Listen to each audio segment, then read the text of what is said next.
Welcome back, everybody, to WTL. Where's the Line? Nebraska's first and only sports betting show. I'm your host, Andy Klassen, joined by... Not Jabron. that was pretty good, JL. Thank you. Jeremy Oden. I mean, this guy, you're a comedian, you're a sports writer, you host a couple shows. Yeah. Where can folks find you at? Oh, you can find me on X, Twitter, at JL from Nebraska, or you can find me in pretty much any social at the Laugh With Me podcast. And check and see if that handle, Not Jabron, see if that's still open. So I'll take it. You might need to, that might be some gold there for you. I don't know. I'll send out all bad parlay offers. Dig. To counter. No, to counter. Okay, gotcha. Jabron's got gold for you, but I will offer the bad ones. Jabron was on a little bit of heater there. He hit a couple of those main parlays in a row there that we put on the show. That was good stuff. You've got to follow what Jabron's giving you. Well, let's start with some NCAA college football. We got to get into the Huskers, of course, but first I thought we'd get to a fun game that a lot of folks across Nebraska are going to have their eye on. It's a 2:30 kickoff on ESPN. The Texas Tech Raiders are heading on up to Ames, Iowa, where did you know the Cyclones are undefeated? They are ranked 11th in the nation, and they are 7-0, 4-0 in the conference, and they are your 13.5-point favorite over the Red Raiders. Is it possible to be 11th in the country and be very quiet and very underrated? I mean, especially at the end of October.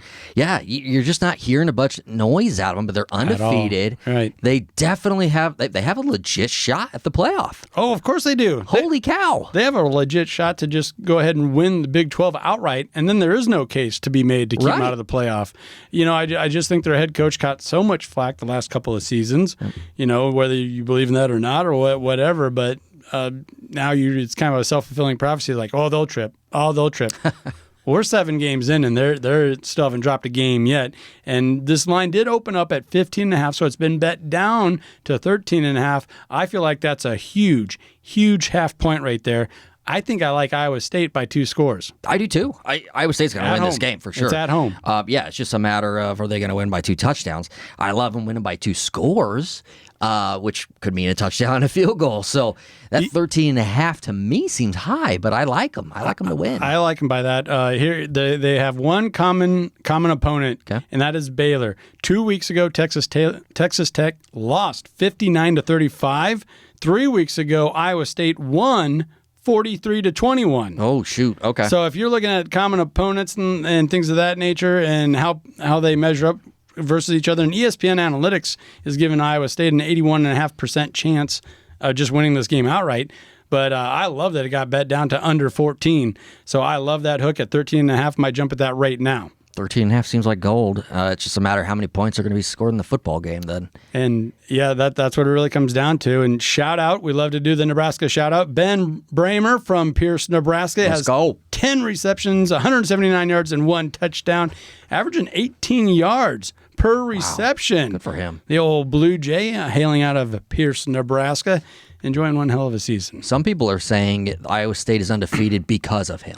Yeah, and they're not using him right. They need to get him more involved in the passing game. Yep. Hell of a blocker. Hell of a blocker.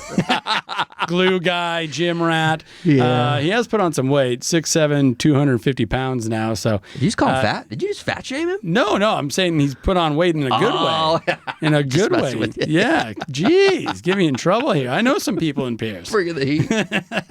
No, congratulations to Bramer on a hell of a season thus far and the team. That's awesome. And I like him. Real quick, this total 56.5. When it gets that high, I get a little leery, even if I do think it has a really good chance of going over. Yeah, I mean, this game, they're going to be running, right? I mean, this is going to be one of those games where score. It's going to last 4 hours.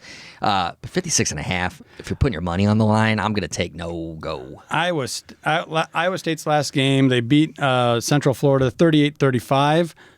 Tech's last game was against TCU. They lost 35-34. So, I mean, those easily would have covered this, right? Both games would have. So you can see why it's jacked up so high. Yep. And this is the Big 12. It's the right? Big 12. So I wouldn't call you crazy to take that. But, yeah, I get a little leery there. I think the safer bet, the more prudent bet would actually be Iowa State winning by 2 scores. If you take the over, it's going to be a fun Saturday afternoon for you. Right. You're going to get it. Begging for points. That 2:30 slot, that might be your last one. Well, let's talk about another 2:30 kickoff on BTN. Welcome to the league, UCLA. You're taking on the Huskers, and really one of the first games that feels like fall. A real good chance of rain. Temperatures have plummeted since Wednesday afternoon. Cool out there today. Your Huskers are 5-3, and they are your 6.5-point favorite at Memorial Stadium. The total has been bet down significantly to 39.5 since it opened at 42. What are your initial reads here, Jeremy? Well, the Huskers riding high off that huge upset over number 4 Ohio State. Almost. If the refs could get a spot right. No. Yeah, I'd love to say this is a spot that Nebraska is a shoo-in to get that 6th win that has just been hard to get.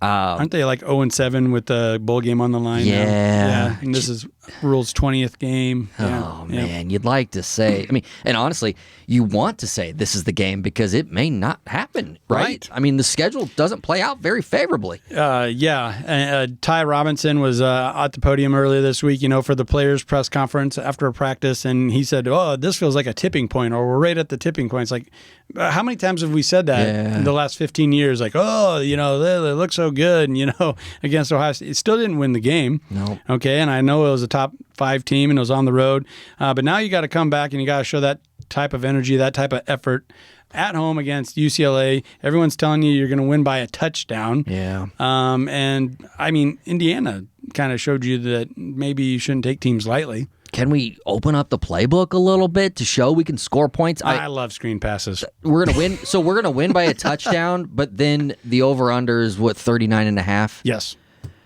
So that's tricky, isn't it? It's a fun tricky little game we're playing here, but that's the thing. If we already had 6 wins, and then what happened last week against Ohio State happens, I'm excited. And This is like, you're right, the tipping point, we're heading in the right way, but we didn't. And 6.5, 6, it seems really high for me. Mm-hmm. I'm gonna root, Nebraska all day Saturday. I'm gonna wear my red. I want to celebrate after. It seems like a lot of points. It does for me. And I said it earlier on Nebraska Football Now on News Channel Nebraska. I'm like, Nebraska gets the win, but they don't get the cover. Yes. I think we do, you do those predictions. I said like 17-16. Right. It's going to be a thriller. They're going to have to fight, scratch, claw their way to a victory. They haven't done it the last 7 times that this scenario has been presented to them. What makes me think that that's going to change? Well, I do think they can win this game. They should win this game, but I just don't see the cover. The total, it's enticing because it's been bet down to that 39.5. I'm starting to kind of like that because Nebraska, at times they've been able to score points, just not the last 3 or 4 weeks. We haven't seen it. It just seems like early on in the game, our offense looks like, all right, we've got something figured out here. We've got a great game plan. Mm-hmm. We're going to put together points. The field's opening up for us, and it doesn't take much then for that to kind of flip on us. Right. And I don't know if that's just credit to the defense, on the other side, but hasn't really worked out for us. I like the under only because I want to take the over. I want the offense to open up. Right. I want to believe. Yeah. But the first half against Colorado was so long ago, and that's turning into a really good win. Colorado is actually one of the best teams, most solid teams to bet on against the spread. I think they're like 6-2. Put them in the top 10. Yeah, they're 6-2 against the spread this season, putting them at the number. They're the tied for the 3rd best team, solid team to bet on against the spread. They're also ranked. So Nebraska can do this. It's just that we haven't seen it over the last month, even when they had things kind of looking, feeling good about Ohio State. I don't think any Nebraska fan out there ever thought real 100% confident, all right, we're going to go to the shoe and we're going to win this thing. Never. No. And then as soon as they did get up by a couple of points, Ohio State's like, all right, enough of that. They just drove right down the field. And it was. And They just back, answered right away as if that was the game plan all along, I don't know. Shows like the defense played so well, but when the same thing happened last year. For whatever reason, at the end of the game, there would be a breakdown, and it didn't matter what offense it was. Maryland, Michigan State, it didn't matter. That offense drove the entire field and got the need score, the go-ahead score, and we saw it last week. I mean, albeit it was Ohio State, but it feels more like a mental thing, and you can't really quantify that, and it's really tough to, looking at sports books, but that's what this is. This breaks it down to numbers, and I'm almost surprised that the number is being bet down. It's almost like Nebraska fans have said, nope.